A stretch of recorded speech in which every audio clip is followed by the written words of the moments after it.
हाँ यार, रेडी, शुरू करें। तो सबसे पहले इस प्रेस वार्ता को शुरू करने से पहले मैं आपको कुछ वीडियो और कुछ चलचित्र और चित्र दोनों दिखाना चाहूंगा। पहले आप वो वीडियो चलाइए। बहुत संवेदनशील मुद्दा है। हाँ, रेडी, स्टार्ट।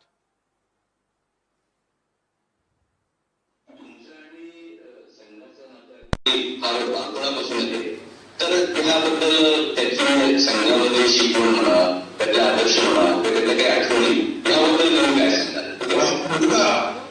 आता संघ कार्यात जातो, काही मुलांना सहभागी होतो. ही आमच्या घरातली चौथी पिढी. माझा अनुभव फक्त प्रभात शाखेत जायचं काम केलं. ते अतिशय चांगले गणित होते, केले. त्यामुळे शाखेची गंगा ते जेवण, त्याची ट्रीटमेंट ठेवणं असं काम त्यांच्याकडे असेल. ते कालानुरूप रूपाने माझ्या वडिलांना ते होतं, ते सायन्ससाठी मॅथमॅटिक्स शिक्षक होते. त्यामुळे तो काही वेळ त्यांच्याकडे आहे. पण त्यांना वाद्य सगळी बाबत पार्टी इन्व्हेस्टिट्यूट ज्या करतात ते परत चालवायचं आहे. त्याच्यातल्या एका कमांडरच्या पायाशी बसून त्यांनी ब्रास बँड मध्ये सगळे इन्स्ट्रुमेंट शिकले. ज्या ट्रम्पेट, कॉर्नेट, इफोनियम, ट्रम्बोन, सॅक्सोफोन हे सगळं ते वाजवू शकायचं.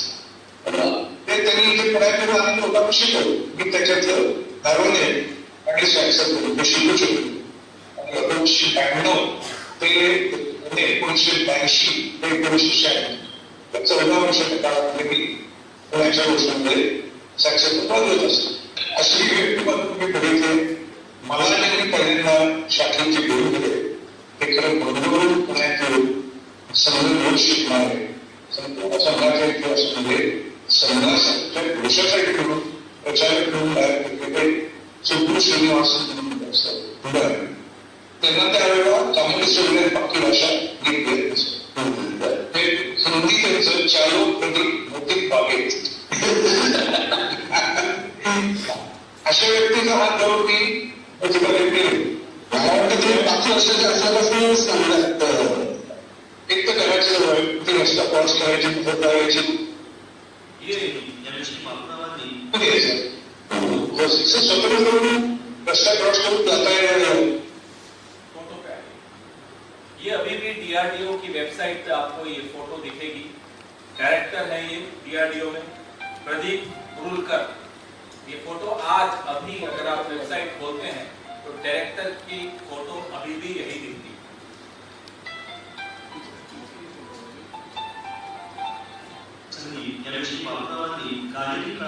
ये आप देख रहे हैं, एक कार्यक्रम चल रहा है, पुस्तक विमोचन.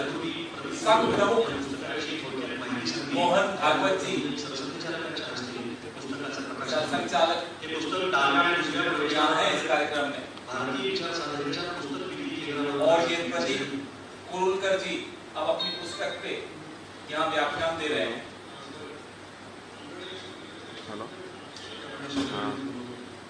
मराठी में है, आप लोग समझ रहे हो.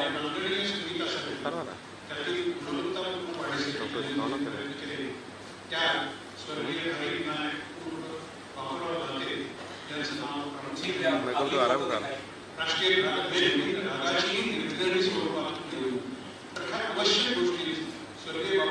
ये देखिए आप सरसंचालक और ये जो पोडियम पर खड़े भाषण दे रहे हैं, ये हैं डायरेक्टर डीआरडीओ प्रदीप कुरुलकर. इनके कपड़े देख लीजिए.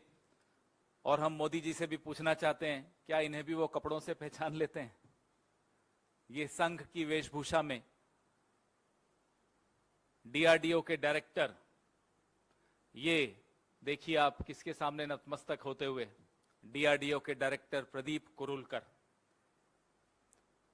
ये डीआरडीओ के डायरेक्टर प्रदीप कुरुलकर सावरकर स्मृति में अपने कुछ भाषण दे रहे हैं, व्याख्यान दे रहे हैं. हो गया. ये पूरी भूमिका जो अभी आपने देखी, ये एक ऐसे व्यक्ति की है जिसको पिछले सप्ताह एटीएस, महाराष्ट्र की एटीएस ने पाकिस्तान को गुप्त संवेदनशील सूचनाएं देने के आरोप में गिरफ्तार किया। ये प्रदीप कुरुलकर 14 साल तक संघ में पुणे की शाखा में सैक्सोफोन बजाते थे।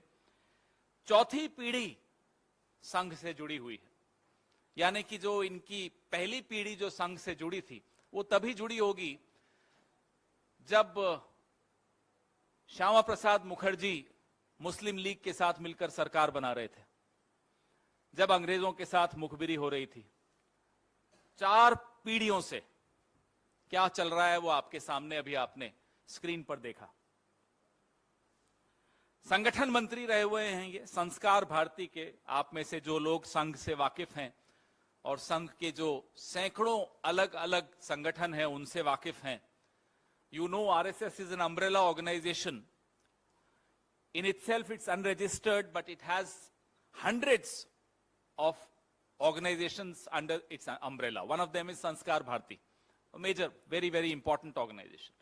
Pradeep Kurulkar, Director DRDO, has been associated with the Rashtriya Swayamsevak Sangh for 4 generations. He used to play the saxophone for 14 years for RSS. He was for 12 years Sangathan Mantri of Sanskar Bharti. This is the 4th generation RSS Karyakarta Swayamsevak. And he was arrested by ATS for giving sensitive information to Pakistan through a woman. एक महिला के जरिए पाकिस्तान में ये संवेदनशील जानकारी दे रहे थे। कहते हैं हनी ट्रैप हो गए थे। असली हनी ट्रैप तो शाखा में जाने से होता है, वो होता है हनी ट्रैप कि आप डीआरडीओ में हैं और शाखा में जा रहे हैं। That is the real honey trap. और ये पहली बार नहीं हो रहा है दोस्तों। ध्रुव सक्सेना का नाम इस मंच से कई बार दोहराया गया, आपकी टेलीविजन पे, आपकी अखबारों में, आपके डिजिटल स्पेस पे कई बार आप लोगों ने भी लिखा है। आईएसआई का मेन एजेंट बनकर ध्रुव सक्सेना भारतीय जनता पार्टी की आईटी सेल का मध्य प्रदेश का प्रमुख था। यह पहली बार नहीं हो रहा। यशवंत शिंदे का नाम भी आपको इसी मंच से कई बार मैंने खुद ने यह नाम लिया है। नांदेड़ में यशवंत शिंदे जो कि राष्ट्रीय स्वयंसेवक संघ के प्रचारक हैं, उन्होंने खुद हलफनामा देकर नांदेड़ की अदालत में खुद लिखकर कहा कि मुझे बम बनाने की ट्रेनिंग दी गई थी। यह अभी पिछले साल की बात है। वो अलग बात है कि सीबीआई ने वो हलफनामा लेने से इनकार कर दिया। तो हम जो आपको बताना चाह रहे हैं वो ये कि डीआरडीओ के डायरेक्टर के पद पर बैठा हुआ व्यक्ति पाकिस्तान को संवेदनशील सूचनाएं दे रहा है, हनी ट्रैप हो रहा है। 5 महीने, अक्टूबर 2022 में यह सिलसिला, हमारी जानकारी जो मीडिया में आई है उसके हिसाब से अक्टूबर 2022 में यह सिलसिला शुरू हुआ कि वो व्हाट्सएप के जरिए इस महिला से, पाकिस्तानी महिला से लगातार आधी रात तक चैट करता था। 5 महीने, और फरवरी में जाकर इसका लैपटॉप और इसके फोन जब्त किए गए, एटीएस को सौंपे गए। अब 5 महीने में या उससे पहले क्या हो रहा हमें नहीं मालूम, सरकार को नहीं मालूम पड़ा। और डीआरडीओ ऐसा विभाग है जो सीधे सीधे प्रधानमंत्री के नीचे आता है। पेगासस कहां गया? मेरे और आपके मोबाइल में था। प्रदीप कुरुलकर के मोबाइल में पेगासस होता तो शायद पहली व्हाट्सएप चैट में ही पकड़ा जाता। यह प्रधानमंत्री की नाक के नीचे हो रहा है। संघ से जुड़ा हुआ व्यक्ति देश की संवेदनशील सूचनाएं दुश्मन देश को एक महिला के मार्फत दे रहा है। ब्रेकिंग न्यूज होनी चाहिए। मैं पिछले 4-5 दिन से लगातार टीवी देख रहा था कि कहां यह खबर आती है। कुछ चैनल्स ने चलाई। मैं आपसे एक काल्पनिक सवाल पूछता हूं, अगर यह व्यक्ति कांग्रेस से जुड़ा होता तो आज क्या होता? अगर यह व्यक्ति किसी और क्षेत्रीय दल से जुड़ा हुआ होता तो आज क्या होता टीवी पर? पाकिस्तान, इमरान खान सब भूल जाते आप लोग। मणिपुर तो खैर वैसे भी आपको याद नहीं आता है। लगातार इस पर आप लोग, मैं आपकी बात नहीं कर रहा हूं, पूरा का पूरा मीडिया सरकारी प्राश्रय से सिर्फ और सिर्फ यही खबर चला रहा होता, बाकी सब कुछ भूल चुका होता। ये फर्क क्यों है? एक गैर पंजीकृत संस्था से जुड़ा हुआ व्यक्ति आज संघ की यह हिम्मत है कि कहती है कि हमारा इससे कोई मतलब नहीं है। सैक्सोफोन वो आपके लिए बजाता था, आपकी धुन पर वो नाच रहा था, आपकी धुन पर 4 पीढ़ियों से वो नाच रहा था, और आज जब वो पकड़ा जाता है तो संघ कहता है कि हमारा इससे कोई सरोकार नहीं है, कोई संबंध नहीं। ये है संघ की असलियत, कि जब पकड़ा जाए तो साहब हमारा तो मेंबरशिप रजिस्टर ही नहीं है, कहां है हमारा, इसका नाम कहीं भी नहीं है। लेकिन आज जो दौर है वो मोबाइल का दौर है, इंटरनेट का दौर है, और इंटरनेट की याददाश्त बहुत मजबूत होती है, हमसे और आपसे कहीं ज्यादा मजबूत होती है। इसलिए ये सारे फोटोज, ये सारे वीडियोज आपके सामने हैं। अब ये नहीं कह सकते कि साहब मेंबरशिप रजिस्टर तो है ही नहीं। कहां लिखा हुआ है प्रदीप कुरुलकर का नाम? प्रदीप कुरुलकर की अपनी जुबानी आपने टीवी पर देखा, आपने स्क्रीन पर देखा, मोहन जी भागवत बैठे हुए हैं और प्रदीप कुरुलकर व्याख्यान कर रहे हैं, अपनी पुस्तक के बारे में बात कर रहे हैं, संघ का गुणगान कर रहे हैं, संघ का स्तुतिगान कर रहे हैं। अब बताइए ये संबंध है या नहीं है? अब मैं आप पर छोड़ता हूं। सरेआम संबंध दिख रहा है, पीढ़ियों का संबंध दिख रहा है, ना केवल संघ से दिख रहा है, इस पीढ़ी का तो पाकिस्तान से भी संबंध सबके सामने है। ये रिश्ता क्या है, हम ये जानना चाहते हैं। यही सरकार है भारतीय जनता पार्टी की कि जब आईएसआई को आप पठानकोट में बुलाते हैं निरीक्षण करने, तो क्लीन चिट आईएसआई को देते हैं कि साहब इन्होंने तो बड़ा सहयोग दिया जांच में, और ये तो कहते हैं कि पठानकोट में भारतीय सैनिकों ने ही खुद हमला बोल दिया। देखिए ये शर्मनाक बात है या नहीं, मुझे बताइए। ये संबंध आपको दिखाते हैं कि इनका असली चेहरा क्या है। ये वही डीआरडीओ है जो जवाहरलाल नेहरू ने बनाया था। ये वही रिसर्च लैब है डीआरडीओ की जो इंदिरा गांधी ने बनाई थी। इस पे बैठा कौन है? संघ से जुड़ा हुआ एक जासूस, पाकिस्तान का जासूस बैठा है इसमें। शर्म आनी चाहिए उन लोगों को जो नेहरू जी के नाम पर इस तरह की बातें करते हैं सुबह से शाम तक सोशल मीडिया पर, या इंदिरा जी के नाम को बदनाम करने की कोशिश करते हैं। देखिए फर्क, वो पीढ़ी हमारी पार्टी के उन नेताओं की पीढ़ी जिन्होंने डीआरडीओ बनाया, और इनके संघ के वो लोग, चौथी पीढ़ी के लोग जो डीआरडीओ में रहकर आस्तीन के सांप बनकर पाकिस्तान के साथ एक जुगलबंदी गा रहे हैं। व्हाट्सएप पे एक महिला के साथ दोस्ती करते हुए मिसाइल्स की तस्वीर स्मगल कर रहे हैं। ये व्यक्ति आकाश और अग्नि जैसे प्रोजेक्ट्स में बड़ी महत्वपूर्ण भूमिका निभा रहा था। अगर अब भी हमारी आंखें नहीं खुली, देश की आंखें नहीं खुली, आपकी आंखें नहीं खुली, हमारी आंखें नहीं खुली, तो उसके बाद कुछ देखने को भी नहीं रह जाएगा, भले ही आंखें खोल लीजिएगा।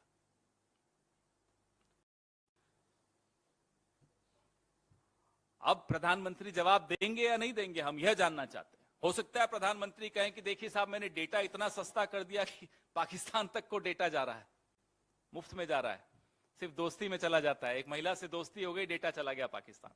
कितना सस्ता हो गया डेटा मोदी जी के राज में। हो सकता है वो श्रेय ले लें, मजाक की बात नहीं है, ये उनकी स्टाइल है। हर चीज में श्रेय लेते हैं, तो इसमें श्रेय कौन लेगा? कुछ लोग हमें बताते हैं जो संघ से भी जुड़े हुए हैं कि आपस में भी कुछ खींचातानी चल रही है प्रधानमंत्री कार्यालय की और राष्ट्रीय स्वयंसेवक संघ की। कभी शेरपुरिया पकड़ा गया, कभी किरण पटेल पकड़ा गया, तो अब प्रधानमंत्री जी की तरफ से एक उनके कार्यालय की तरफ से भी शायद कोई दांव चला जा रहा है कि ये लो अब हमने एक संघी भी पकड़ के दिखा दिया। क्या चल रहा है इस देश में, हम ये जानना चाहते हैं।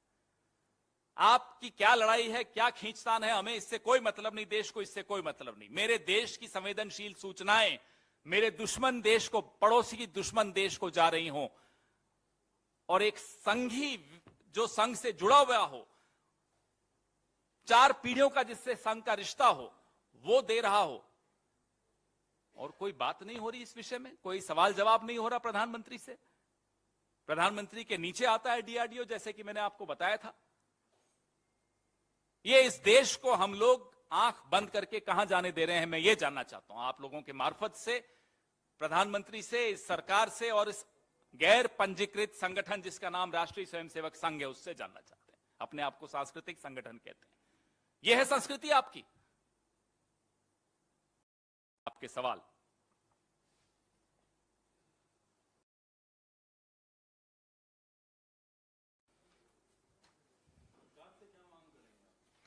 प्रधानमंत्री जवाब दें, हम सिर्फ अब जवाब मांग रहे हैं।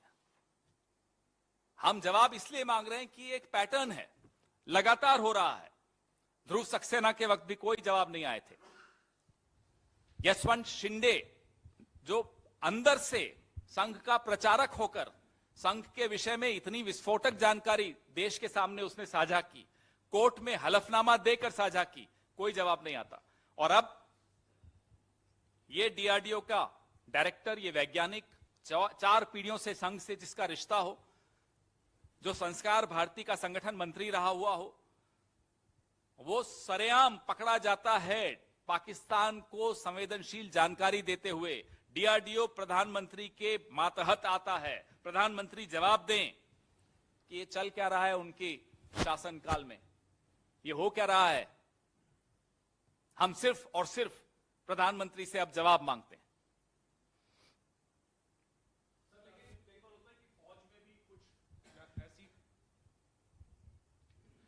जिस तरह खबरें आती हैं कि फौज में भी कुछ ऐसे खुलासे होते हैं कि कुछ जासूस दूसरे देशों के निकलते हैं, तो सवाल पूरी सेना पे या फौज पे खड़ा नहीं होता। उसी तरह से अगर कोई आरएसएस का वर्कर या मेंबर अगर इस तरीके में पकड़ा जाता है तो पूरे ऑर्गेनाइजेशन पे, पूरे डीआरडीओ पे कोई सवाल नहीं लग रहा। आरएसएस पे, पूरे डीआरडीओ पे कोई सवाल नहीं लग रहा।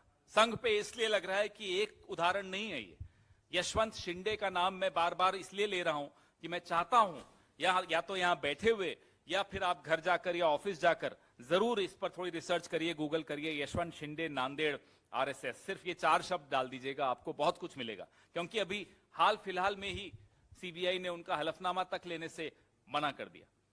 ये तो अंदर से आवाज आई थी। और आप कहते हैं पूरे संघ के विषय में नहीं बात करूं, तो एक भोपाल की सांसद हैं शहीद हेमंत करकरे के विषय में अभी 2 साल पहले उन्होंने क्या कहा था वो आपने भी सुना, मैंने भी सुना। मेरा तो सर झुक गया शर्म के मारे कि इस राजनीति में एक ऐसी व्यक्ति भी है जो एक शहीद हेमंत करकरे के लिए इस तरह की टिप्पणी कर सकती है। प्रज्ञा ठाकुर उसका नाम है। एक नाम नहीं है, ध्रुव सक्सेना भी नाम है। एक पूरा इतिहास आपको मिलेगा इस तरह की गतिविधियों में संलिप्त लोगों का। क्यों वो उसी विचारधारा से जुड़े हुए हैं, हम ये जानना चाहते हैं। क्यों गृह मंत्री जो आज गृह मंत्री हैं, उन्होंने आईएसआई को क्लीन चिट दी थी जब पठानकोट में आईएसआई को अंदर बुला के उसका निरीक्षण करवाया गया था। यह देश के इतिहास में कभी नहीं हुआ। तो यह चल क्या रहा है? क्यों आरएसएस की कोई जवाबदेही नहीं होती इस देश में? बाय 1 गेट 1 फ्री, वोट दिया बीजेपी को, ऊपर से आरएसएस फ्री, क्यों? और क्या कर रही है आरएसएस इस देश में? इस देश में आरएसएस से जुड़े हुए लोग अगर पाकिस्तान के साथ मिलकर इस तरह से सीक्रेट्स दे रहे हैं, जासूसी कर रहे हैं, तो आपको क्या लगता है कि हम संघ से सवाल नहीं पूछेंगे? मैं इसीलिए आपको उदाहरण दे रहा था कि अगर कांग्रेस से जुड़ा हुआ होता या किसी और राजनीतिक दल से जुड़ा हुआ होता तो क्या आप ये सवाल पूछते कि पूरे दल की बात मत करिए? पवन जी, आपने एक और बात बोली कि पीएमओ और संघ के बीच में कुछ रिश्ते खराब चल रहे हैं, कि किस आधार पे आप ये बात कह पा रहे हैं? नंबर 1। नंबर 2, आपसे पूछना चाहूंगा, अगर डीआरडीओ का चेयरमैन नियुक्त हो रहा है या और ऐसी संस्थाएं हैं जहां के प्रमुखों का चयन हो रहा है, वहां पर आप इस बात की भी मांग कर रहे हैं, क्या स्क्रूटनी इस बात की होनी चाहिए कि वो किसी संस्था से या किसी संगठन से जुड़े हुए ना हो? संघ के लोग, हमारी जानकारी में आया है, आपकी भी जानकारी में आया है, हर मंत्री के साथ एक ओएसडी या एक पीएस संघ की तरफ से या संघ से संबंधित एक संस्था की तरफ से प्लांट किया जाता है। वो क्यों होता है वहां, हम जानना चाहते हैं। सरकार पे नजर रखने के है या इस तरह के काम करने को है या कुछ और काम है जो हमें नहीं मालूम है, कुछ और चल रहा है वहां। जाहिर सी बात है, एक ऐसा संगठन जिसकी कोई जवाबदेही इस देश में नहीं है, जो पंजीकृत तक नहीं है, जो इनकम टैक्स नहीं देता, उसको इतनी महत्वपूर्ण भूमिका हो जाए कि देशवासियों का, मेरा, आपका भविष्य वो तय करे, बिना जवाबदेही के वो भविष्य हमारा तय कर रहा हो, तो सवाल भी उठेंगे और लगाम भी कसी जाएगी सही वक्त आने पर।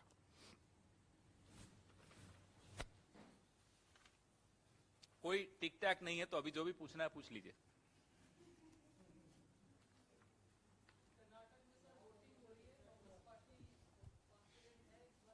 पूरी तरह से आत्मविश्वास पूरा है। 13 तारीख को बात करेंगे। अब अभी कुछ बोलने में फिर हम पर तो तुरंत नोटिस आ जाता है ना, उधर नहीं जाता नोटिस।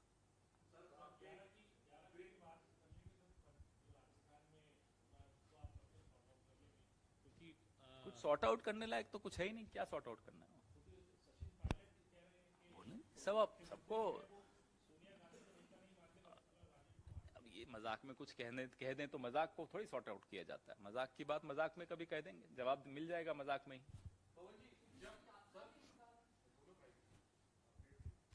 अब माइक चाहिए उन्हें। सर, जब सचिन पायलट धरने पर बैठ रहे थे, तो उस धरने को एंटी पार्टी बताया गया था कांग्रेस की तरफ से। अब जब वो कल से एक यात्रा निकाल रहे हैं, जिसकी घोषणा उन्होंने कल की, वो यात्रा जो है वो एंटी पार्टी है या प्रो पार्टी है, या उस यात्रा पर पार्टी का की क्या राय है? एक कांग्रेस या कोई भी संगठन या कोई पार्टी होती है, उस राज्य का एक प्रभारी होता है। प्रभारी के संज्ञान में सब जो भी हो रहा होता है। प्रभारी सबसे चर्चा करने के बाद कोई निष्कर्ष पे पहुंचता है। निष्कर्ष में का क्या अंश सार्वजनिक करना है वो आपसे साझा कर देगा। आपके भी सवाल का जवाब मिल ही गया। हाँ, मतलब आपने उनके सवाल को जवाब दे दिया, तो एक जरा सा मेरे सवाल का जवाब दीजिए। आपने कहा कि हर पार्टी में ऐसा होता है कि प्रभारी होता है। हमारी पार्टी में तो होता है। तो आपकी पार्टी में ऐसा तो नहीं होता है कि एक राज्य के दो बड़े नेता सार्वजनिक रूप से एक दूसरे की आलोचना सार्वजनिक मंच से करे और एक दूसरे को आईना दिखाने का काम करे और ये कहे कि मैं तो भ्रष्टाचार के खिलाफ, वो भी बीजेपी के समय के भ्रष्टाचार के खिलाफ आवाज उठाना चाह रहा हूं, और उसको भी संज्ञान में ना लिया जाए और ये लगातार होता जा रहा है? तो जानबूझ के कांग्रेस पार्टी क्या राजस्थान को पंजाब के रास्ते पे ले जाना चाहती है? अब आपने कहा कि संज्ञान में नहीं ली, आपको कैसे मालूम? क्या संज्ञान में भी ले? सार्वजनिक तौर पे संज्ञान में लेना तो मतलब सुन लिया तो संज्ञान में ले लिया, देख लिया तो संज्ञान में ले लिया। हर चीज सार्वजनिक नहीं होती। सार्वजनिक होने का सही वक्त आता है। जब सही वक्त आएगा तो संज्ञान में क्या लिया, संज्ञान लेने के बाद निष्कर्ष क्या निकला, वो सार्वजनिक हो जाएगा।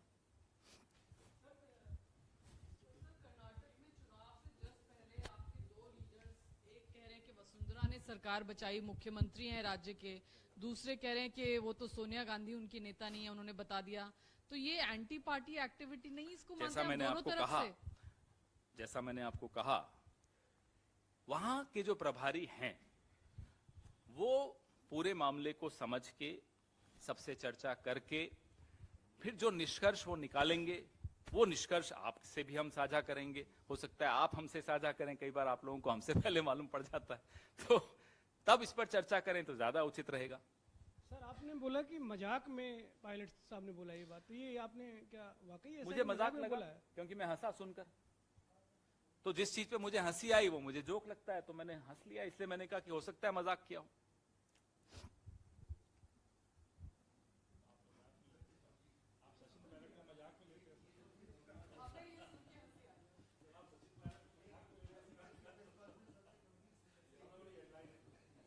सबसे गंभीर स्टेटमेंट इस पूरी प्रेस कॉन्फ्रेंस में यह है कि राष्ट्रीय स्वयंसेवक से जुड़े हुए लोग, 4-4 पीढ़ियों से राष्ट्रीय स्वयंसेवक संघ से जुड़े हुए लोग किस तरह की गतिविधियों में संलिप्त हैं, ये आपके सामने मैंने रखा, ये देश के सामने रखा। मुझे लगता है उससे ज्यादा गंभीर और कुछ नहीं हो सकता। युद्धों में कभी नहीं हारे हम, डरते हैं छल छंदों से, हर बार पराजय पाई है अपने घर के जयचंदों से। अब मैं जयचंदों की बात कर रहा हूं, राष्ट्रीय स्वयंसेवक संघ के जयचंदों की, तो आपको वो बात गंभीर नहीं लग रही? मैं संघ पर प्रेस वार्ता कर रहा हूं, संघ के जयचंदों पर प्रेस वार्ता कर रहा हूं। पता नहीं आप कहां ले जा रहे हैं प्रेस वार्ता को।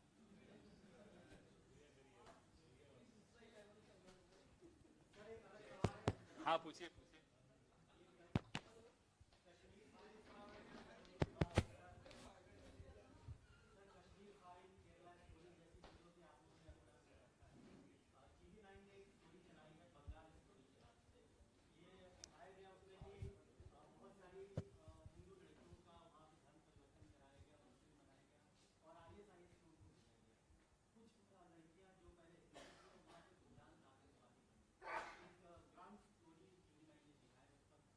मैंने देखी नहीं, पहले देखूं फिर बात करूंगा। ना पिक्चरें देखी जिनका आपने नाम लिया, ना आपकी ग्राउंड स्टोरी देखी, तो मैं देख लूं। समय मिला नहीं क्योंकि थोड़ी और महत्वपूर्ण चीजों में व्यस्त थे। थोड़ा फ्री हो जाएंगे तब मनोरंजन भी कर लेंगे, तब मैं जरूर देखूंगा। मनोरंजन पे भी एक प्रेस वार्ता जरूर करूंगा।